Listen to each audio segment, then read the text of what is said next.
ቤቱ የሰበሰበን የድንግል ማርያም ልጅ መድኃኔዓለም ከፀሐይ መውጫ እስከ ፀሐይ መግቢያ በፍጥረታት ሁሉ አንደበት ስሙ የተመሰገነ ይሁን። እንደ እግዚአብሔር መልካም ፈቃድ የምንነጋገርበት መነሻ የሚሆነን ኃይለ ቃል በመዝሙረ ዳዊት መዝሙር 78 ከቁጥር 9 ላይ ያለው ኃይለ ቃል ይሆናል። ያው እንግዲህ አሁን ያለንበት ጊዜ አስተምሮ ነው። አስተምሮ ማለት ይቅርታ ማለት ነው። ምን ማለት ነው? ምን ማለት ነው? ይቅርታ ነው። ያው ስለ ይቅርታ የሚታወጅበት ጊዜ፣ ስለ ይቅርታ የሚነገርበት ጊዜ፣ በደለኞች ስለ በደላቸው የማለቅሱበት ጊዜ፣ አልቅሰው ከእግዚአብሔር ምሕረት የሚያገኙበት ጊዜ፣ ሰዎች በምድር ላይ ሲኖሩ ውጣ ውረድ አለ። አንድ ጊዜ ወደ ጽድቅ፣ አንድ ጊዜ ወደ ኃጢአት መመላለስ የሰዎች ባህሪ ነው። ትልቁ ግን ዋናው ቁም ነገሩ ሰው በደለኛ መሆኑን ሁልጊዜ መዘንጋት እንደሌለበት ቅዱሳት መጻሕፍት ያስረዳሉ። በደለኝነቱን አውቆ ሁልጊዜ እግዚአብሔርን ይቅርታ መጠየቅ፣ ማልቀስ፣ ወደ እግዚአብሔር መጮህ እንዳለብን መጻሕፍት የሚያስረዱት ይህንን ነው። እኛም ስንጮህና ስናለቅስ እግዚአብሔር ይቅር ባይ እንደሆነ ይህንንም መረዳት ከሰዎች ይጠበቃል ማለት ነው። አስተምሮ ሲባል ያ ነው። አስተምሮ ይቅርታ ነው። እግዚአብሔር ይቅር ይላል፣ እኛ ይቅርታ እንጠይቃለን። የኛ ስራ ምን መጠየቅ ነው? ምን መጠየቅ ነው? ይቅርታ መጠየቅ ነው። የእግዚአብሔር ስራ ደግሞ ምንድነው? ይቅር ማለት ነው አይደለም? ይህንን ነው የሚያስረዳን። ያው በቤተክርስቲያን ያለው ትምህርት አሁን እንግዲህ ያው ዘመነ ነቢያትም እየመጣ ነው። አሁን የመጀመሪያው ነው። ይህንንም ስንመለከተው ለ5500 ዘመን ከአዳም ጀምሮ በየጊዜው በየዘመኑ በዓለም ላይ ጮኸዋል ነቢያት። ነቢያት ከጽድቅ ጎዳና ዝንፍ አላሉም ነበረ። ነገር ግን ለዓለም መጮህ ስላለባቸው ለዓለም ይጮሁ ነበረ። ሲጮሁም ደግሞ ራሳቸውን ከኃጢአተኞች መካከል እያስገቡ እነሱም ኃጢአት እንደሰሩ እንደበደሉ አድርገው ሳይበድሉ እንደበደሉ ሆነው ወደ እግዚአብሔር ይጮሃሉ። ሕዝቡን ወክለው ይቅርታ ይጠይቃሉ። ይህ ዓለም ይቅርታ እስከሚያገኝ ድረስ ያልተቋረጠ የ5500 ዘመን ያጩኸት ነበረ። በዚህ መካከል ጾም አለ፣ ጸሎት አለ፣ ስግደት አለ፣ ምጽዋት አለ። ሁሉም ነገር እየተከናወነ ቀጥሏል። ያ የአባቶቻችን ጩኸት እግዚአብሔር ሰምቶ ዓለምን ይቅር ብሎታል። ይቅርታውም ደግሞ ጊዜያዊ ያልሆነ ዘላለማዊ፣ በተድላ በደስታ ያልሆነ በመከራ መስቀል ላይ እስከመዋል ድረስ እግዚአብሔር ያደረሰው የአባቶቻችን ጩኸትና ለቅሶ ይቅርታ ጥያቄ ነው። ለዚያ መልስ እግዚአብሔር ሰጥቷል። እግዚአብሔር ዓለምን ከገነት ውጣ ብሎ ወይም አዳም ሰውን እንዲያባረረው ወደ ገነት ተመለስ ብሎ በቃሉ መመለስ ይችል ነበረ። ምን ይል ነበረ? መመለስ ይችላል። እግዚአብሔር ውጣ ብሎ በቃል ነው ያባረረው ሰውን ከገነት።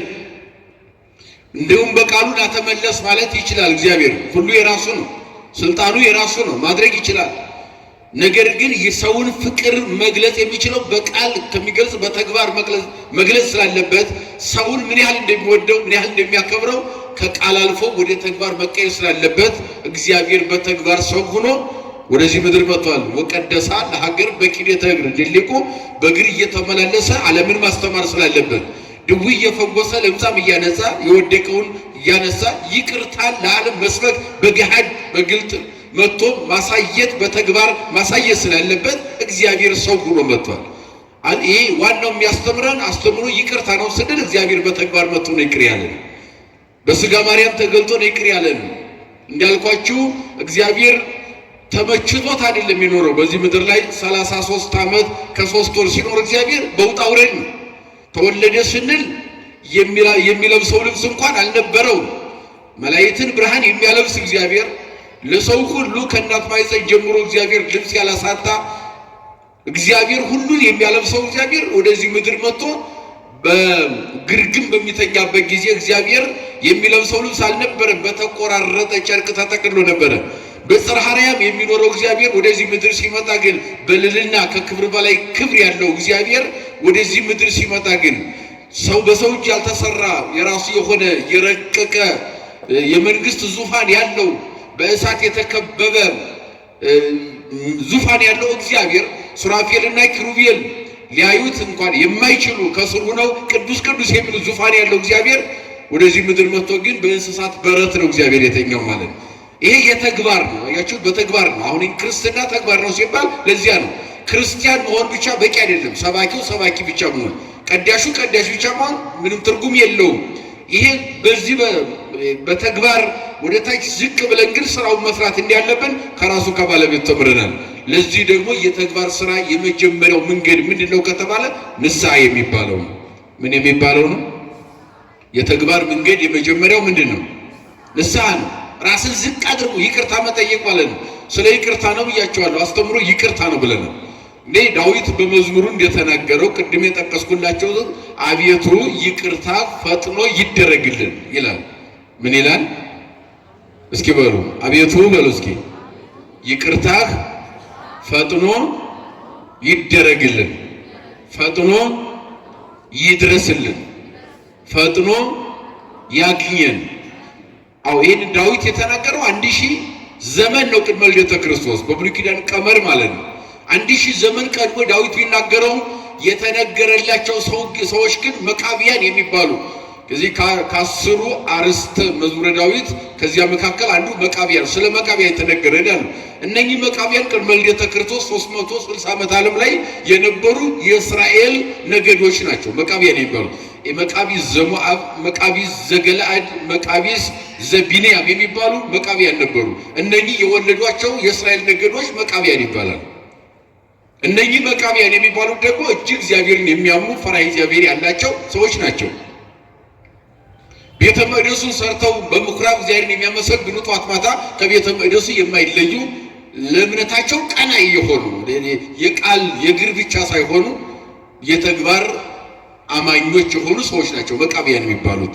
የመጽሐፈ መቃብያን አንደኛ፣ ሁለተኛ፣ ሶስተኛ አለ። ያ መጽሐፍ ስታነቡት በደንብ መቃብያን መረዳት ይቻላል።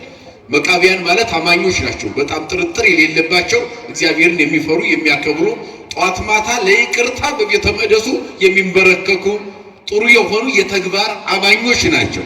በዘመኑ ግን ብዙ ከሃዲያን ነገስታት ቀኑባቸው ይላል። በተለይ እምነት የሌላቸው ጣዖት አምላኪዎች ነገስታት ቀኑባቸው ይላል እና በቅናት ተነሳስተው አገራቸውን ወረሩባቸው። ኢየሩሳሌም አገራቸውን ወረሩ። አገር መውረር ብቻ አይደለም፣ አገራቸውን ከወረሩ በኋላ ቤተ መቅደሱን እንዳይሆን አደረጉት። የሚገርመው መስዋዕተ በግ ንጹህ የሆነ ጠቦት መስዋዕት የሚሰዋበትን ቤተ መቅደስ የሪያ ስጋ ሰውበት ይላል። የመጽሐፉ ዓላማ ይሄ ነው። መቅደሱ ተደፈረ ይላል። እንደው መጀመሪያው ጀምሮ እንዲህ ይላል። መጀመሪያው ጀምሮ ስታነቡት በዚህ መዝሙር 78 ከቁጥር 1 ጀምሮ ስታነቡ ቤታችሁ ላቸው አንብቡት። እግዚኦ ቦ አሕዛብ ውስተ ርስትከ ዋርኮቱ ጽራ መቅደስከ፣ አቤቱ አሕዛብ ወደ ርስት ገቡ መቅደስንም አረከሱት ይላል። ምን ይላል? አሕዛብ ወደ ምን ገቡ? ወደ ርስት ገቡ። ወደ ኢየሩሳሌም ማለት ነው። ስሙ ወደሚጠራባት ማለት ነው። ከሰማይ ቀጥሎ እንደ ሰማይ የምትከበር ለአብርሃም ጀምሮ እስከ ልጆቹ ርስት አድርገህ የሰጣት ኢየሩሳሌም ከነዓን ማርና ወተት የምታፈስ ምድር እኛ እናወርሳለን ብለህ ለአብርሃም በማይከለክሌ በሶሪያ 2 ወንዞች መካከል ጠርተህ ከዘመዶችህ ተለይተህ ውጣ፣ ከዘመዶችህ የበለጠ ርስት አለኝ ብለህ የጠራኸው አብርሃም ተከትሎ ሲመጣ አብርሃም ሲመጣ ለልጅ ልጆችህ ጭምር ብለህ የሰጠኸው ሰማይን ወክላ በምድር ላይ ያለች ርስት ኢየሩሳሌም አሕዛብ ተቆጣጠሯት፣ ርስትን ወረሷት። ያልበቃቸው ብሎ ኢየሩሳሌም መውረሳቸው አልበቃቸው ብሎ ዋርኮሱ ጽራ መቅደስከ መቅደስንም አረከሱት ይላል። ምን አሉት ይላል? መቅደስን ምን አሉት? አረከሱት። ምንድነው ያረከሱት የሚለው ቅድም የነገርኳችሁ ነው። አንደኛ ፍየልና በግ ጠቦት ንጹህ መስዋዕት ለእግዚአብሔር የሚቀርብበት ቦታ የሪያ ስጋ ቀረቡበት በድፍረት ማለት ነው። እግዚአብሔርን ተደፋፈሩ ይላል።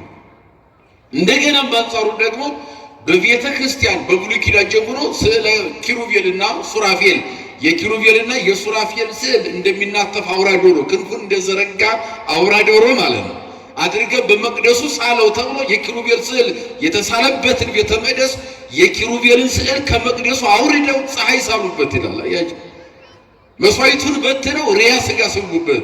ያልበቃቸው ብሎ የኪሩቤልን ስዕል ከመቅደሱ አውርደው የቅዱሳን ስዕል አያስፈልግም በዚህ ስዕል ላይ ፀሐይ ይሳላል ብለው ፀሐይ አምላኪዎች ስለነበሩ እነኚህ አሕዛብ ፀሐይ ሳሉበት ይላል ቤተ መቅደሱ። አረከሱት ያለው ለዚህ ነው። ወርኮሱ ጽራ መቅደስከ የተቀደሰው መቅደስን አርክሰው ተላለ።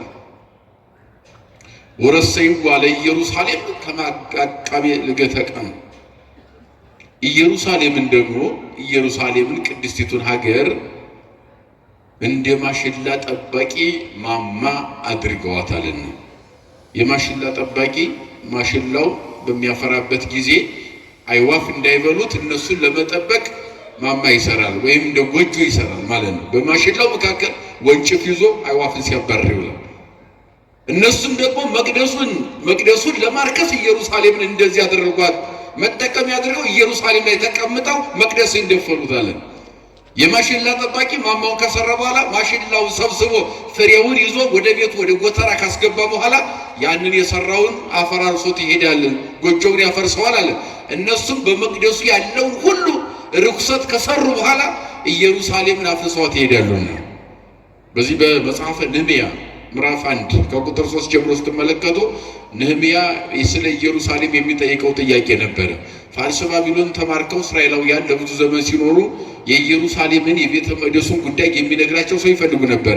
ቤተ መቅደስ ፈርሶ ነበረ፣ መጻሕፍት ተቃጥለው ነበርና ከዕለታት በአንድ ቀን ከኢየሩሳሌም ከምርኮ የተረፉ ሰዎች ለንግድ ፋርስ ባቢሎን ሲወርዱ ጠጅ አሳላፊ የነበረው ያ ታማኙ ለእምነቱ ታማኝ የሆነ ነህምያ አንድ ጥያቄ ጠይቋቸዋል። የሄዱትን ማለት ነው።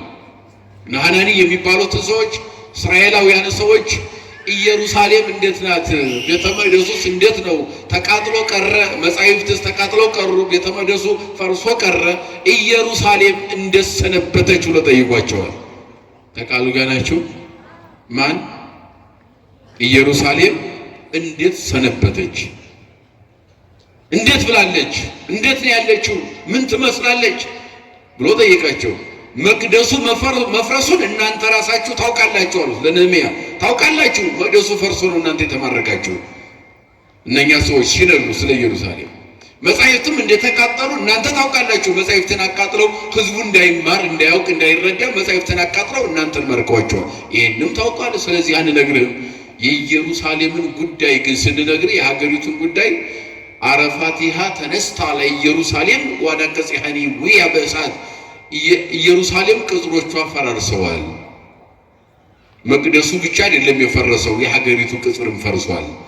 ቅጽሩ ብቻ አይደለም የፈረሰው፣ ዙሪያውን 4 በሮች ነበሯቸው። በሮቿም ደግሞ በእሳት ተቃጥለዋል፣ ወድመዋል፣ የሉም ብለው ሲነግሩት አለቀሰ ይላል። ስለዚህ አሁንም እነኚህ መቃብያን የገጠማቸው ያለቅሱ ነበረ። ኢየሩሳሌም ርስትህን እነሆ አሕዛብ ገቡበት፣ ቤተ መቅደስንም አረከሱ አሉ። ኢየሩሳሌምንም ደግሞ የማሽላ ጠባቂ ጎጆ እንደሚሰራ እንደሚጠቀምበት ማሽላውን ሰብስቦ እስከሚሄድ ድረስ እንደሚጠቀምበት ከዚያ በኋላ እንደሚያፈርሰው መቅደሱን አርክሰው እስከሚጨርሱ የሚፈልጉትን በመቅደሱ ላይ እስከሚያደርጉ ድረስ ኢየሩሳሌምን መጠቀም ያደርገዋታል።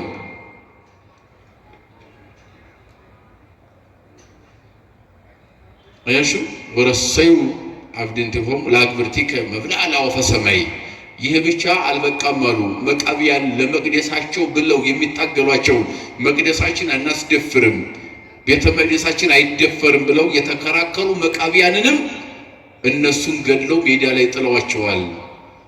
ሌሊት አውሬ እንዲበላቸው፣ ቀን አይዋፍ ስጋቸውን እንዲበላው ሜዳ ላይ ልጆችን ጥለዋቸዋል። በኢየሩሳሌም ዙሪያም ደማቸው ፈሷል፣ እንደ ጅረት እየፈሰሰ ነው። ይሄ ሁሉ ተደርጓል። ነቢያት ናቸው የሚጮሁት። ዳዊት እነኚህን ወክሎ ነው ስለ መቅደሳቸው መከራ የሚቀበሉትም ማለት ነው። በነገራችን ላይ ስለ መቃብያን ስለ እስራኤል ዘሥጋ ስለ እንትን እናወራለን እንጂ ዛሬ በእኛ ዓለም ላይ በእኛ ሀገር ላይ የሚሆነው ጉዳይ ነው። ይሄ 1360 ዓመት ዓለም ላይ ቅድመ ልደተ ክርስቶስ የነበረው ታሪክ ዛሬ እየሆነ ያለ ነው። ይሄ ዛሬ መቅደሱ እየተተኮሰ ነው፣ እየተቃጠለ ነው፣ ምዕመናን እየታረዱ ነው፣ ሜዳ ላይ እየወደቁ ነው፣ ለአራዊትና ለአዕዋፍ እየተሰጡ ነው ያሉት ዛሬ ማለት ነው። እነኛ የብሉይ ኪዳን ሰማዕታት ይባላሉ። መቃብያን የሚባሉት የመቃብያን ነገዶች የብሉይ ኪዳን ሰማዕታት ናቸው። ግን በጣም መጽሐፉን ስታነቡት የተገደሉት መልሰው ይነሱ ነበር፣ እግዚአብሔር ያነሳቸው ነበረ። እሳት ውስጥ ይጥሏቸዋል፣ እሳት ውስጥም እንደገና ይወጡ ነበር። እሳትን ረግጠው እሳትን በደማቸው እያጠፉ ይወጡ ናቸው መቃብያን የሚባሉ። ብዙ ተአምርና ታሪክ ያደረጉ የብሉይ ኪዳን የመጀመሪያ ሰማዕታት ናቸው እነኚህ። አንዳንድ ጊዜ በብሉይ ኪዳን ሰማዕታት የሌሉ ይመስለናል። እሳት ተቃጥለው እሳትን አጥፍተው ይወጣሉ በደማቸው።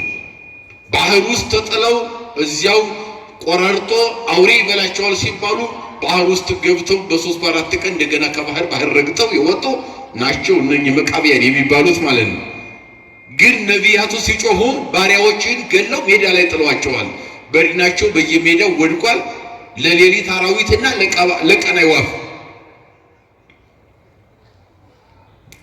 ለቀን አይዋፍ ለሌሊት አራዊት ሆነዋል።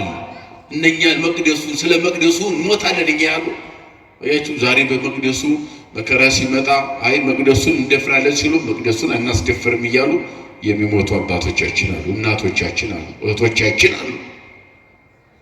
ያን መከራ ያዘ በየዘመኑ ይመጣል ይሄ ነገር አያችሁ። ይሄን ሁሉ ጠቀለለና ዳዊት ምን አለ? ይሄን ሁሉ መከራ የሆነው ቤተ መቅደሱን ላለማስደፈር ምእመናን በተግባር ወደ አንተ ራሳቸውን ከመናገርም አልፎ መስዋዕትነት እየከፈሉ ነውና ከዚያ በኋላ ምን አለው? አቤቱ የቀደመ በደላችንን ምን አትበልብን አሉ። ምን አትበልብን። ይሄ ነገር የመጣው በእኛ በደል ሳይሆን አይቀርም አሉ መቃብያን።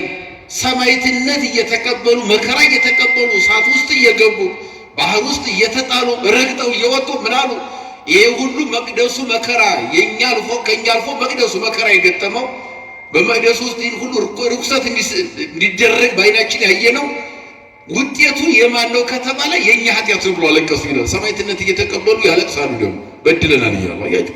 ሰማዕታቱ ነው በድለናል፣ ነቢያቱ ነው በድለናል፣ ቅዱሳን ብለው በድለናል ይላሉ አባቶቻችን። እኛ ዛሬ ምንም ሳንሰራ ነው ቅዱስ ቅዱስ እንድንባል ነው የምንፈልገው። ብዙ ወንበር እንዲነጠፍልን ነው የምንፈልገው። ብዙ ሰው እንዲሰግድልን ነው የምንፈልገው። ትንሽ ነገር አድርገን ማለት ነው። ሕይወት እየሰጡ ግን በድለናል ይሉ ነበር አያችሁ። ይሄ ቁሳቁስ አይደለም፣ ስለ ገንዘብ አይደለም እያወራን ያለ ነው። የሰጡት ሕይወት ነው። ምንድነው የሰጡት? ሕይወት ነው የሰጡት። በአደባባይ መከራን መቀበል ነው። እግዚአብሔር በእነሱ ላይ የሚያደርገው ተአምር ቢኖርም ግን ያን መከራ እየተቀበሉ ግን አቤቱ የቀደመ በደላችን አታስብብን፣ የተዝከር ለነ አበሳነ ዘትካት፣ የቀደመው በደላችንን አቤቱ አታስብብን። ያ የቀደመ በደል እኛ ያላወቅነው አንተ የምታውቀው በደል ስላለ ነው መቅደሱ መከራ የገጠመው ነው። መቅደሱ መከራ የለበትም፣ መከራ አልሰራም፣ መቅደሱ አልበደለም። ኢየሩሳሌም ቅድስት ርስት ጉልት ስም የሚጠራባት ጧት ማታ የምትመሰገንባት ኢየሩሳሌም ርስት የተጎሳቆለችው መቅደሱ እንደዚህ የሆነው የኛ ኃጢአት ነው አሉ። አያቸው። የማን ኃጢአት ነው አሉ? ዛሬ ዓለም የሚታመሰው የማን ኃጢአት ነው? አገር የሚታመሰው የማን ኃጢአት ነው? የምድሩ ኃጢአት አይደለም፣ የእንጨቱ ኃጢአትም እኮ አይደለም፣ የተራራውም ኃጢአት አይደለም። ይህን ያመጣው የኛ ኃጢአት ነው። በሰፈር በመንደር በቋንቋ በነገድ ስንት ጣዖት ተሸክመን በልቦናችን ነው ያለነው። አያችሁ፣ ስንት ጣዖት ተሸክመናል። አያችሁ፣ ማንግባባ የውሸት ኑሮ የምንኖር ሲያዩን ፍቅር የምንመስል ግን ፍቅር የሌለን፣ በአንደበታችን ፍቅር የምናወራ ግን ውሸት፣ ትክክለኛ አማኞች የምንመስል ግን በተለያየ በደል ውስጣችን የተሞላ ነው። በእውነት እግዚአብሔር ፈውሱን ይስጠን። ደዌ መሪ የለ ተመሪ፣ ቤተ ክህነት የለ ቤተ መንግስት የለ፣ አጠቃላይ በክፋት የተሞላ ነው ያለው። በክፋት የተሞላ ለስሙ ስልጣኑን እንኳን ይዘን ስልጣን ይዘን መስቀል ይዘን ካህን ተብለን እየተጠራን መስቀል እንኳን ይዘን ጉቦ የሚቀበል ስንት አለ መሰላችሁ? አሳፋሪ። ያ ማለት ይሁዳ ማለት ነው። ከጴጥሮስ ጋር እኩል ስልጣን ተሰጠው፣ ስልጣኑን ግን በብር ሸጠው። ማን? ይሁዳ። ዛሬ ስንት ይሁዳ ተሸክመናል በውስጣችን። የዚህ ሁሉ የኛ በደል ቤተ ክርስቲያኗና ምእመናንን ያንገላታል። አያችሁ፣ የረከሱ ሰዎች፣ እምነት የሌላቸው ሰዎች በመቅደሱ ላይ ብዙ ነገር ይሰራሉ፣ ብዙ ነገር ይፈርሳሉ። መቅደሱን ያፈርሳሉ፣ ቤተ መቅደሱን ይዘጋሉ። ምንም ያደርጉት ነገር አለ። ስለዚህ ቤተ መቅደሱም እኛም እንድንከበር እግዚአብሔር ሆይ የቀደመ በደላችንን ምን አትበልብን አቤቱ ይቅርታ ፈጥኖ ምን ይደረግ ካለ በኋላ እስመ ተመንደብነ ፈድፋደ ፈጽመን ተጨንቀናልና አቤቱ ይቅርታ ፈጥኖ ይደረግልን። ምን ብለናልና? ፈጽመን ምን ብለናል? ምን ያልተጨነቀ የለም እኮ የውሸት ነው የምንኖረው። ሁላችንም ተጨንቀናል። እንቅልፍ የለም። ይበላል ዓለም አይጠግብም፣ ይጠጣል አይረካም፣ ይለብሳል አያምርበትም፣ እንተኛለን እንቅልፍ የለም። እንደዚያ ነው ዓለም፣ እንደዚያ ነው። ትንሽ ረፍት ያለው እዚህ ስንመጣ ነው። ወያችሁ እዚህ ስንመጣ ረፍት አለ፣ አይጎረብጥም። የእግዚአብሔር ቃል ይነገራል። የግድ መነገር ስላለብን እንናገራለን እንጂ እዚህ ስንመጣ ግን ረፍት አለ። በእውነቱ አንድ ነገር ነው የምናስበው፣ እግዚአብሔር ብቻ ነው። ማንን ነው የምናስበው? አዎ እግዚአብሔር ነው የምናስበው፣ ሌላ የምናስበው የለም። አይናችን የሚያየው መስቀሉ ነው ተተክሎ ያለው አይናችን። አያችሁ ደስ ይላል። ዓለም ላይ ግን ስንሄድ እዚያ ቴሌቪዥኑም ላይ ሶሻል ሚዲያው ላይ ስንተከል ግን በሽታ ነው ጠቅላላ የተሞላው ማለት ነው። እብድ ይበዛበታል፣ እብድ ይበዛበታል። አሁን ሚዲያ ስታይ እብድ ነው ጠቅላላ። እንደው 80% እብድ ነው ሚዲያ ላይ ያለው ጠቅላላ ማለት ነው። ሊያስተምር ወጥቶ በቃ አጠቃላይ አንዱን መንቀፍ ነው፣ ሌላውን በደለኛ ነው፣ ኃጢአተኛ ነው። ስለ ኃጢአት ብቻ የሚያወራ ስለ ራሱ ንስሐ መግባት ጊዜ የሌለው እብድ በዝቷል። እግዚአብሔር ልቦና ይስጠን ለሁላችን። አው ስለ ራሳችን መቼ ንስሐ እንግባሽ? ስለ በደናችን መቼ ይቅርታ እንጠይቅሽ? አው አስተምሮ መጣ የይቅርታ ጊዜ ነው። ይቅርታ መቼ ነው የምንጠይቀው? በኃጢአት ላይ ኃጢአት ነው። ነብዩ ምን አለ? ሆሴዕ እንዘቱ የስኩ ኃጢአተ በዲበ ኃጢአት ትቆስሉ ይላል። በኃጢአት ላይ ኃጢአትን እየጨመራችሁ ትቆስላላችሁ አለ። አያችሁ፣ በኃጢአት ላይ ኃጢአትን እየጨመራችሁ ምን ትላላችሁ? ምን ትላላችሁ? ትቆስላላችሁ ይላል ነብዩ። እግዚአብሔር በነብዩ ላይ አድሮ ነው እናንተ ሕዝቦች ወይ በኃጢአት ላይ ኃጢአት እየጨመራችሁ ለምን ትቆስላላችሁ? ቆሰላችሁ ይላል። በእኔ ዘንድ ደግሞ ሰቆራረ ኮንክሙኒ፣ በእኔ ዘንድ አጸያፊ ሆናችኋል። እስመ ከመ ኦፍ ሰረረ ክብርክሙ፣ ክብራችሁም ደግሞ እንደ ወፍ በሮ ሂዷል ይላል። የዓለም የሀገር ክብር በሮ ሂዷል እንደ ወፍ በክንዱ በሮ እንደሚነዚያ በሯል። ከእናንተ ተለይቷል፣ ክብር የለም ማለት። ክብራችሁ እኔን ዘንግታችኋል ነው ያለ እግዚአብሔር። ክብራችሁ እግዚአብሔርን ዘንግታችኋልና ክብር የላችሁም ማለት። አገር ክብር የሚኖረው ህዝብ ክብር የሚኖረው ቤተ መቅደሱ ክብር የሚኖረው እኛ ራሳችን ክብር የሚኖረን ማንን ስንይዝ ነው? እግዚአብሔርን ስንይዝ። ስለበደልነው ነገር ይቅርታ ስንጠይቅ ነው። ይቅርታ ፈጥኖ ይደረግልን አለ ዳዊት። አዎ ይህ ሁሉ መከራ የሆነው በቤተ መቅደሱ የመጣው ምዕመናንም መከራ የገጠማቸው ኢየሩሳሌም ርስትን የአሕዛብ መጫወቻ የሆነችው በእኛ በደል ምክንያት ነው። ስለዚህ መጀመሪያ ዓለም እንዲፈወስ አሉ፣ ሁሉም እንዲስተካከል የቀደመ በደላችንን ትተህ ይቅርታ ፈጥኖ ይድረስልን አሉ። ለምን ካል ደግሞ ፈጽመን ተጨንቀናልና። ምን ብለናልና? ፈጽመን ተጨንቀናል። አሁን ጭንቅ ነው ያለ ነው አይደል እንዴ? እስኪ እንደው የማይጨነቅ ሰው አለ? የለም አይደል? አዎ ህፃናት በንጹህ አይምሮ ማደግ አልቻሉም። አባቶቻችን እናቶቻችን በንጹህ አይምሮ መጦር አልቻሉም። ወጣቱ በንጹህ አይምሮ ሰርቶ መግባት አልቻለም፣ መንቀሳቀስ አልቻለም። ታስሮ ነው ያለው ሁሉም። አያችሁ፣ ስለዚህ ጭንቀት ነው ያለው። የማያስጨንቅ ነገር የለም አንልም። ተጨንቀን ያለን ሁላችን ጋር ጭንቀቱ አለ፣ መከራው አለ። ይሄ ምንድነው ካልን የቀደመ በደላችንን ምን አትበልብን ነው። ይቅርታ ፈጥኖ ይደረግልን። ይሄን እንድንጸልይ ነው ቤተክርስቲያኗ የምታስተምረው ነው። እግዚአብሔር የይቅርታ አምላክ ስለሆነ እንዳልኳችሁ አሁን እንደው እግዚአብሔር ባይፈቅድ እውነቱን ለመናገር እኛም እዚህ ቆመን አናስተምርም፣ እናንተም ቁጭ ብላችሁ አትማሩ። የእግዚአብሔር ምሕረት ስላልተለየን ከዚህ የበለጠ ደግሞ ዓለም እንዲፈወስ ይቅርታ ተትረፍርፎ እንዲሰጠን መቅደሱም እንዲከብር እኛም እንድንከብር ጭንቀቱ እንዲወገድ የሚያስጨንቀን ነገር ይወገድ ዘንድ ይቅር በለን ብለን ወደ ማን መቅረብ ያስፈልጋል? ወደ ማን መቅረብ? አዎ የሚሻለው እሱ ነው። ሌላውን ሁሉ አይተነዋል፣ ምንም አይጠቅም። የምንመካበት የዘሩ ጎጡ፣ ሸለቆው፣ ቋንቋው፣ የቀበሌ ስልጣን የሚያልፍ ሁሉም ተጠቅሎ መቃብር ይወርዳል። የማያልፍ የለም። የማያልፈው እግዚአብሔር ብቻ ነው። እሱን መያዝ ያስፈልጋል። ወደ እሱ መጮህ ያስፈልጋል። ይቅር በለን ብለን የሰጣኝን እድሜ እንዲጠቀምበት ንስሐ እንዲገባበት ስጋው ደግሞ እንዲቀበልበት ይቅር በለኝ የቀደመውን በደሌን አታስብብኝ ብለን ማልቀስ ያስፈልጋል። የተጣላ መታረቅ ያስፈልጋል።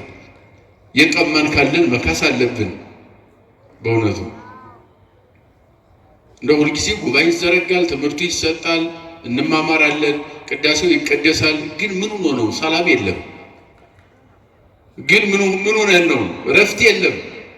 አያችሁ፣ ጭንቀት ማስወገድ አልቻልንም። ምክንያቱም ምንድን ነው የሚለው ስንመለከተው የውሸት ነው ማለት ነው። የምንኖረው ኑሮ የውሸት ነው። ቅድም እንዳልኳቸው ከላይ እስከታይ በፍቅረ ነዋይ ታውሯል ዓለም። ሁሉም የሚያወራው ስለ ገንዘብ ነው። ሁሉም የሚያወራው ስለ ማቴሪያል ነው የሚያወራው። እግዚአብሔርን ለማውራት ጊዜ ያጣበት ዓለም። አስቡት እንግዲህ እንደዚህ ሆኖ ታዲያ እንዴት ዓለም ሰላም የሚሆነው? እንዴት ነው አይምሯችን ረፍት የሚያገኘው? እግዚአብሔር ይፈውሰን በእውነት አሜን አትሉ? አዎ ተቸግረናል በእውነት ችግር አለ። ከኛ ጀምሮ ማለት ነው። ሁላችንም ችግር አለብን። ግን ራሳችን መመርመር ያስፈልጋል። እስኪ እንደው ሌላውን ከምንነቅፍ ከምንሳደብ ስንሳደብ 24 ሰዓት ከምንውል እንደው ክፉ እጅ 24 ሰዓት የሰው ስም ሲያጠፋ ሲጽፍ የሚውል እጅ አለ። እንደው ያጅ ተሰብስበው ወደ ቤተ መቅደሱ መጥቶ እንደው ለእግዚአብሔር ቢዘምርስ ያጅ ቢያጨበጭብስ ያጅ አያችሁ። ወደ ክፉ ቦታ የሚገሰግሰው እግራችን ወደ መቅደሱ ቢገሰግስስ ለማስቀደስ ቢገሰግስ ክፉ ለማየት የሚሮጠው አይናችን ወደ መቅደሱ መስቀሉን ለማየት ቢገሰግስ አስቡት። እንደዚያ ስንሆን ነው እንግዲህ ዓለም ይፈወሰው። የቀደመ ይቅር በደላችን እግዚአብሔር ይቅር ይላል። የይቅርታ አምላክ ነው፣ አንጠራጠርም እኮ። ግን እኛንን ልባችን የኛን ያስቸገረው እኛ ከልባችን መጠየቅ ስላቃተን ነው እንጂ እግዚአብሔር የይቅርታ አምላክ ነው። የምን አምላክ ነው? የይቅርታ አምላክ ነው። እንዳልኳቸው እዚህ የተሰበሰብነው በማንቻርነት ነው። እንደው አሁን እዚህ ወንበር ላይ ሲያትቀመጥም ቁመህ ቅር ቢል እግዚአብሔር ማን ነው ዳኛ? ማን ዳኛ አለ? የተቀመጥ እዚህ ወንበር ላይ እንድትቀመጥ አልፈቀድኩም ቁመህ ቅር ቢል እግዚአብሔር። አያችሁ፣ ይሄ የቸርነት መገለጫ ነው። አይ ዛሬ አልፈቀድኩልህም፣ ወደ መቅደሴ አትሄድም፣ እዚያው ቤት ቁጭ ብለህ ቅር እግሮች እንዲሄዱ አልፈቀድኩም ቢል እግዚአብሔር እግርን ቢያስር እግዚአብሔር ወደ የትኛው ዳኛ ነው የሚገኘው? የእግዚአብሔር ቸርነት መገለጫ ከዚህ እስከዚህ ብለን አንገልጸው። የኛ ኃጢአት ጠጠር ሆኖ ውቅያኖስ ሲሆንና የኛ ኃጢአት ጠጠር ላይ ውቅያኖስ ሲወረወር እንደሚሰጥም ኃጢአታችን እያሰጠም ኃጢአታችን ረግረግ ሆኖ ሊወጣን ሲል በምሕረት ሰገነት እያቆመ እግዚአብሔር ጠብቆ ይኸው ይሰበስበናል። እኛ ማሰብን ያቃተን እንጂ የእግዚአብሔር ምሕረት ተለይቶን አያውቅም። ከእናት ማኅፀን ጀምሮ እግዚአብሔር ጠብቆ አያችሁት። አሁን ዛሬ ዓለም በተጨነቀበት በዚህ ውስጥ ሁሉም ግራ በተገባበት ዓለም ውስጥ ሁሉም ጨለማ በሆነበት መንገዱ ሁሉ እንቅፋት በሆነበት ዓለም ውስጥ እግዚአብሔር ግን እኛን ጠብቆ ያኖራል። አያችሁ፣ ዓለም እግዚአብሔር ጥባቆት ነው የሚኖረው። በአሁኑ ሰዓት እንንጫጫለን፣ መግለጫ እንሰጣለን፣ እንሰበሰባለን፣ ስለ ሰላም እናወራለን፣ እናውጃለን። ግን ምንም የለም። ምንም አንድ ነገር የለም። የሚመጣ ለውጥ ምንም የለም። ለምን ሲባል አፋችን ነው የሚያወራው፣ ፍቅሩንም ሰላሙን የሚያወራው አፋችን ነው እንጂ ልባችን ላይ የለም። አያችሁ፣ ምን ላይ የለም? ልብ ላይ የለም። ልባችን ስለሌለ ነው አሁን ችግር የሆነው፣ መፍትሄ ያጣው ዓለም ማለት ነው። ከልብ ላይ ቢሆን ግን ትንሽ ነገር እኮ ይበቃ ነበረ። ከልብ ቢኖር ትንሽ ማልቀስ እኮ መፍትሄ አለው። በእውነት መፍትሄ አለው። ራሳችን መመርመር ያስፈልጋል። አሁን ንስሐ የሚገባብን ታላቅ የለም ታናሽ የለም መሪ ተመሪ የሚባል ነገር እሱን ትተነው ዝቅ ብሎ ማንን ይቅርታ መጠየቅ ያስፈልጋል? እግዚአብሔርን። ያን ጊዜ ዓለም ይፈወሳል። እግዚአብሔር ዘመን ሰጥቶናል ባርኮ። ማለትና ሌሊት እያፈራረቀ ነው እግዚአብሔር። አስቡት። አሁን እግዚአብሔር የለም ለሚለውም እግዚአብሔር አለ ለሚለውም፣ ጣዖት ለሚያመልከውም፣ ለቃልቻውም፣ ለጠንቋዩም፣ ለሁሉም ለኃጢአተኛውም ለጻድቁም እግዚአብሔር እኩል ማለትና ሌሊትን ያፈራርቃል። ክረምትና በጋንም እንደዚያው ፀሐይን ለሁሉ እኩል ያወጣል እግዚአብሔር። አያችሁ የእግዚአብሔር ምሕረት። እግዚአብሔር አልፈጠረኝም ለሚለው ፀሐይን ያወጣለታል፣ እኛ ጋር እኩል ማለት ነው። ፈጥሮኛል ከሚለው ጋር እኩል ማለት ነው። አያችሁ ዝናብን ለሁሉ እግዚአብሔር አውርዶ ይመግባል ለሁሉ። ይህን ሁሉ ቸርነት እግዚአብሔር እያደረገ በቸርነት ባይለየንም፣ ነገር ግን ሕሊናችን ረፍት አጥቷል። ያ የኃጢአታችን ውጤት ስለሆነ የእግዚአብሔር ሆይ ይቅር በለን፣ እስካሁን የሰራነው በደላችን ይቅር በለን፣ ከዚህ በኋላ ካንተ እንለይም፣ ይቅርታ ፈጥሮ ይድረሰን፣ ፈጽመን ተጨንቀናልና የሚል ትውልድ ያስፈልጋል። ወደ እግዚአብሔር ማልቀስ መቅረብ ያስፈልጋል። አሁን ጾም ሲመጣ ጾመ ነቢያት ሲባል ያ የነቢያትን የአባቶቻችን ምን ነበር የሰሩት? በዚህ ጾም ምንድን ነው ያደረጉት? ጾሙ፣ ጸለዩ፣ አለቀሱ። ህዝባቸውን እግዚአብሔር ይቅር እንዲል ከሰማይ እግዚአብሔር እስከሚወርድ ድረስ ጮኸዋል። እንዳልኳቸው በዘመን ሂደት ከአዳም ጀምሮ ያላለቀሰ ያልጮኸ ነቢይ የለም። ጮኸዋል፣ አልቅሰዋል። ሲያለቅሱ ሲጮሁ ደግሞ በተግባር ነው። ጾሙን ብቻ አይደለም፣ ተግባር እያንዳንዱ ነገር የሚመጣው መከራ ሁሉ ከህዝቡ ቀድመው እየተቀበሉ ነው። እነ ኤርምያስ እኮ ህዝቡ በመንፈቀ ሌሊት ጠራርገው ህዝቡን ይዘው ሲሄዱ ቀድሞ እሱ እያለቀሰ ነበረ የተማረከው። መጀመሪያ ነቢዩ ማለት ነው 70 ዘመን ሙሉ ቁሞ እያለቀሰ ህዝቡን ከእግዚአብሔር ጋር ያገናኝ ነበረ። 70 ዘመን። ስንት ዘመን አልኳቸው? 70 ዘመን ከህዝቡ ጋር አብረው እያለቀሱ ቀድሞ ይመረቃሉ። መከራ ሲመጡ ቀድሞ አስቡ። እነ ሙሴን አስቧቸው። አሁን እንደው ይህን ነቢያት ጾመ ነቢያት የሚለው ስንመለከተው እንደው ስለ ጾሙ ብቻ አታስቡ። ስለ ጾሙ ብቻ ተግባሩን አስቡት። ህዝቡ ሲባረክ አብሮ የሚማረኩ፣ ህዝቡ ኃጢአት ሲሰራ ላጠፋ ነው ሲል እኔን ሕይወት መጽሐፍ ፋቀኝ። የነ ሙሴ ሐሳብ ነው ይሄ። የነ ሙሴ ትምህርት ነው ይሄ። ሙሴ ቅድመ እግዚአብሔር ቆሞ ነው ህዝቡን ላጥፋና ሌላ ህዝብ ልስጥህ፣ የተሻለ ህዝብ ልፍጠር ሲለው አልፈልግም፣ ለዚህ ህዝብ እኔ ተንከራትቻለሁ፣ አንተም በግብፅ ታምር አድርገሃል። ታምር ያደረክለትን ህዝብ እኔም የተንከራተትኩለትን ህዝብ እንዴት አንተ ታጠፋዋለህ? እግዚአብሔር ሆይ እነሱን ከምታጠፋቸው ከሕይወት መጽሐፍ ፋቀኝ ብለው ጸልየዋል አባቶቻችን። እንዲህ አይነት አባትም ያስፈልጋል። አያችሁ፣ መሪ እንደዚያ የሚመራውን የበጎቹን የመንጋውን ሞት ቀድሞ መሞት ማለት ነው። የእነሱን መከራ ቀድሞ መቀበል ማለት ነው። እንደዚህ ነው። አሁን ሰማይ ከምድር እንደሚርቅ እንዳለው በኢሳይያስ ላይ እግዚአብሔር እንደተናገረው አሁን ችግሩ ከላይ እስከታይ ልባችን ሰማይ ከምድር እንደሚርቅ ልባችን ከእግዚአብሔር ርቋል። ከማን ርቋል? ከእግዚአብሔር ርቋል። ሰማይና ምድር ርቀት እንዳለው እንደዚያ ነው የራቅነው። መንገዳቸው ከመንገዴ ሐሳባቸው ከሐሳቤ ከሰማይ ከምድር እንደሚርቅ እንደዚያ ከኔ ርቀዋል አለ። ስለዚህ እነኚህን ህዝቦች ምን እንደማደርግ ታውቃለህ? 70 ዘመን ትማረካላችሁ አለው፣ ነቢዩን ጨምሮ ማለት ነው። ከ70 ዘመን በኋላ ምን እንሆናለን ብሎ ሲጠይቀው ወሃሊቆ 70 ዓም እትበቀሉ ለንጉሠ ባቢሎን ወለኩሉ ህዝባ ወመይጠክሙ ሀባገረ አባበዊክሙ። 70 ዘመን ሲያልቅማ ወደ ሀገራችሁ መልሳችኋለሁ አለው። አቤቱ ይቅር አትልም ህዝቡን ብሎ ሲጠይቅ ኤርምያስ ምን አለው? ህዝቡን ይቅር እላለሁ፣ ይቅር ብለው ግን ይማረካሉ። 70 ዘመን ያልኩት ግን አይቀርም አለው። ለምን? እኔ የተናገርኩትን አላስቀርም፣ የማላደርገውን አልናገርም። ለቃሌ የታመንኩ አምላክ ነኝ። ግን ተማርከው በባዕድ አገር ቢሄዱም በረድኤትን ያልለይም እጠብቃቸዋለሁ አለ እግዚአብሔር። ምንም ኃጢአት እየሰራን የሚጠብቀን ለዚያ ነው፣ በረድኤት እኛን ስለማይለየን። ወፍ አሉ ሊቃውንት ሲተረጉሙ፣ ወፍ ቤቷን የምትሰራው ከሰው ቤት ተጠግታ ነው። እየሰማችሁ ወይ ነው? ምን አልኳችሁ? ወፍ ቤቷን የምትሰራው ከሰው ቤት ተጠግታ ነው አይደለም? ወይም ዛፍም ሊሆን ይችላል። ዛፍም ትጠጋለች፣ ችግር የለው። ግን ዋናው ነገር ቤት የምትሰራው ወፍ ከሰው ቤት ተጠግታ ነው። ቤቷን ከሰራች በኋላ እንቁላል ትጥላለች። ከእንቁላል በኋላ ጫጩቶች ትቀፈቅፋለች። ክፉ ሰው መጥቶ እንቁላሏን ቢሰብርባት ወይም ጫጩቶቿን ቢገልባት ቢያስወግድባት ጨርሶ ቤቷን ካላፈረሰባት በስተቀር ጥላት ሄድም አገር ለቃ አትሄድም። ምን መከራ ቢፈራረቅባት ጫጩቶቿንም ቢገሉባት እንቁላሏንም ቢሰብሩባት ጨርሰው ቤቷን ካላፈረሱባት በስተቀር ወፍ ቤቷን ጥላ ምን አትልም፣ አትሄድም። እዚያው ነው የምትቀመጠው። ወፍ እንደዚያ ናት አሉ የወፍን ባህሪ ሲገልጹት በትርጓሜ ሊቃውንት።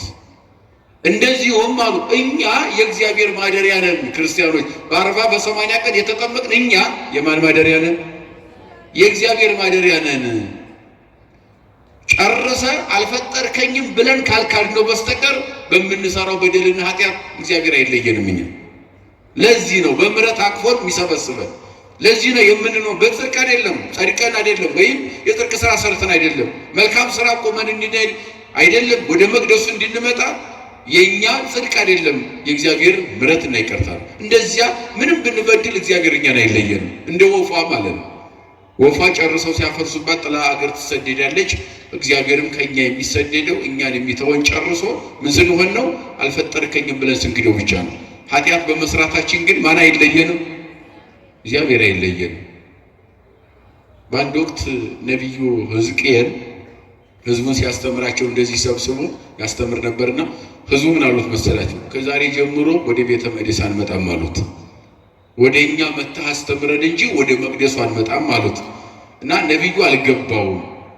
ከዚያ ለእግዚአብሔር መንገር ስላለበት ህዝቡ ወደ መቅደሱ አንመጣም አሉኝ። ወደኛ መጥተህ አስተምረን አሉኝ አለ።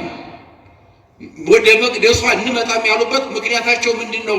ጠይቃቸዋል ሲለው አልጠየኳቸውም አሉ። ሂድና ለምንድነው ወደ መቅደሱ ማትመጡት ብለህ ጠይቃቸው አለው። ሄደና ህዝቡን ሰብስቦ እንደዚህ ወደ መቅደሱ ለምን አትመጡም ይላል የሰራዊት ጌታ እግዚአብሔር ብሎ ጠየቃቸው። ለምንድነው ማትመጡት ብሎ ሲጠይቃቸው ምን አሉ መሰላቸው? ኃጢአተኞች ስለሆን እንዳይቀስፈን ብለን ነው። ከቃሉ ጋር ናቸው። ምን ብለን ነው አሉ ህዝቡ? ኃጢአተኞች ስለሆን ምን እንዳይለን ለመቅደሱ ስለማንገባ። ጥሩ እኮ ነው በእውነት አያችሁ። በጣም ራስን ምን ያህል መርምረዋል ማለት ነው ህዝቡ፣ በደላቸው ምን እንዳወቁ ማለት ነው። ለመቅደሱ ስለማንገባ ስላልተቀደስ የረከስን ስለሆን መማለጃ ስለበላን ደም በእጃችን ላይ ስላለ ደም ስላፈሰስ በደል ስላለብን ለዚህ ስለማንመጥን ለመቅደሱ ፈርተን ነው እንዳይቀስፈን ብለንና ወደኛ መታስተምረን እንጂ ወደ መቅደሱ አንመጣም ያለ ለዚህ ነው አሉ። ይሄንን ለእግዚአብሔር ነገረው። አያችሁ ለማን ነገረው? ወደ መቅደሱ የሚያስመጣን ጽድቅ የለንም ብለዋል፣ ይቀስፈናል እግዚአብሔር ብለዋል ዋለው ለእግዚአብሔር። ከዚያ እግዚአብሔር ምን አለ መሰላችሁ? እግዚአብሔር መልስ ሂድ ሁርበሎም ለደቂቀ እስራኤል ለእስራኤል ልጆች ሂድና እንዲህ ብለህ ንገራቸው እይፈቅድ ሞቶ ለኃጥ አላ ግብአቶ ተመይጦቶ ሀቤ ኃጢአተኛው እስከ ኃጢአቱ እንዲሞት አልፈቅድም እስከ ኃጢአቱ ወደ እኔ እንዲመጣ እንጂ በላቸው። እስኪ በሉ ኃጢአተኛው በሉ እስኪ እስከ ኃጢአቱ እንዲሞት አልፈቅድም እስከ ኃጢአቱ ወደ እኔ እንዲመጣ እንጂ። አያችሁ አሁን ይሄ ምንድነው የሚያስተምረን? ምህረት፣ ይቅርታ፣ ቸርነቱ ነው ርህራሄውን ነው። አያችሁ እስከ ኃጢአታችን ስንመጣ ፈቅዶልናል እግዚአብሔር። ግን በኃጢአት እንዲኖር አይፈቅድም እግዚአብሔር። በዚያው ኃጢአት እንድንቀጥል ማን አይፈቅድም? እግዚአብሔር አይፈቅድም። ያለፈውን ይቅር በለን፣ የቀደመ በደላችንን ይቅር በለን፣ ካንተ ጋር መኖር እንፈልጋለን ጌታ ሆይ የሰጠህን እድሜ እንጠቀምበታለን፣ ንስሐ እንገባለን። ለዚህም ደግሞ ያንተ ይቅርታ ምህረት ያስፈልጋልና ይቅርታ ፈጥኖ ምን ይበልልን ይደረግልን። ይሄ የዘወትር ጸሎት ለክርስቲያን ተገቢ ነው። ዘወትር ልንጸልየው ይገባል። ፈጽመን ተጨንቀናልና አቤቱ ምህረትህ ይቅርታ ፈጥኖ ምን ይበልልን ይደረግልን። በዚያ በመቃብያን ምክንያት የተሰጠው ትምህርት እስካሁን ይሰበካል፣ ወደፊትም ይሰበካል። መጽሐፍ ቅዱስ ለዚህ ጊዜ ለዚያ ጊዜ ስለማይባል ሁልጊዜ በየዘመኑ የሚነሳውን የሰውን ሕይወት ስለሚዳስስ አረፍተ ዘመን የማይገታው ሰማያዊ ሕገ መንግሥት መለኮታዊ መመሪያ ስለሆነ የእግዚአብሔር ቃል ሁልጊዜ ይነገራል። ሁልጊዜም አዲስ ነው የእግዚአብሔር ቃል። በየዘመኑ ለሚፈጠር ትውልድ ይሰበካል። ይኸው ስንት ሺህ ዘመን እየተሰበከ መጥቷል፣ ይቀጥላል ገና ዓለም እስከሚያልፍ ድረስ ማለት ነው። አያችሁ ዓላማው ደግሞ የእግዚአብሔር ቃል ደግሞ እኛን እያነጸ ወደ ይሄኛው ዓለም ሲያልፍ ወደዚያኛው ዓለም ብንሸጋገርበት ድልድይ ደግሞ ምንድነው ከተባለ ቃል እግዚአብሔር ነው፣ የእግዚአብሔር ቃል ነው። ለዚህ ነው ዘወትር የሚሰበከው የሚነገረው። ለመቃብያን ተነገረ፣ ከዚያም ወዲህ ላሉ ተነገረ፣ አሁንም ላለን ተነገረ፣ ወደፊትም ይነገራል፣ ይቀጥላል። መከራ ይመጣል፣ መከራን ደግሞ በይቅርታ ማለፍ ይቻላል ማለት ነው። ያልተስተካከለው ይስተካከላል። የሚስተካከለው ግን የዓለም የሚስተካከለው ውጣ ውረዱ ጭንቀቱ መከራው የሚስተካከለው እኛ ስንስተካከል ነው። ልቦናችንን መመርመር ያስፈልጋል። ሰዎች ነንና ሁልጊዜ ይቅርታ መጠየቅ ያስፈልጋል። ከልባችን መዋደድ ያስፈልጋል። ከልብ የልብ የሆነ ሰላም ያስፈልጋል።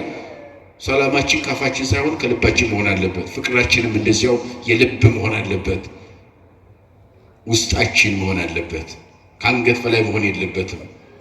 የቋንቋ ብቻ መሆን የለበትም። እግዚአብሔር ፍቅሩን ሰላሙን በልባችን ያሳድርብን። አገራችንን ሕዝባችንንም አምላካችን በይቅርታው በምሕረቱ አንድ ያድርግልን። እድሜ ለንስሐ ሰጥቶናል። ንስሐ ገብተን ሥጋ ወደሙን እንድንቀበል የእርሱ ቅዱስ ፈቃድ ይሆንልን። የእናታችን አማላጅነት የቅዱሳን ጸሎት አይለየን።